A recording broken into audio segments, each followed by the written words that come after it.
کاک سعدی ئەمەوێ بە دیاریکراوی ئەو پرسیارە لە بەڕێزت کەم ڕای یەکێتی نیشتمانی کوردستان لەسەر ئەم پرسە بزانم. ئەگەر مامۆستایان و فەرمانبەران لە پارێزگاکانی سێمانی هەڵەبجە و هەردوو ئیدارەکەی کە زۆرتر دەسەڵاتی یەکێتی بەسەرازاڵە بایکۆت نەشکێنرا و ئێوە وەکو یەکێتی نیشتمانی کوردستان و حکوومەتیش نەهات بەدەمیانەوە، ئێوە کێ بە بەرپرس ئەزانن؟ ئێمە قسە لەسەر فەرەزیات ناکەین.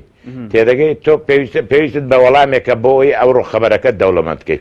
من پێویستم بەوە نییە، من پێویستم بەوەیە کە ئێمە بەردەوام بین بۆ ئەوەی مامۆستایان ئەوە مشوریان بخورێ و بە دەنگیانەوە بچین، پێویست بە بەردەوامبوون لەسەر بایکۆت نەمینێ.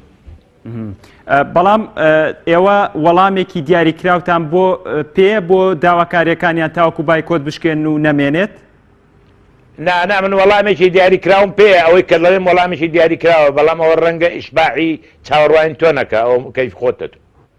بەڵێ زۆر سپاس بۆ بەڕێز کاک سعدی ئەحمەد پیران دامی مەکتەبی سیاسی یەکێتی نیشتمانی کوردستان کە لە شاری هەولێرە وەڵامی پرسیارەکان دامەوە. زۆر سپاس.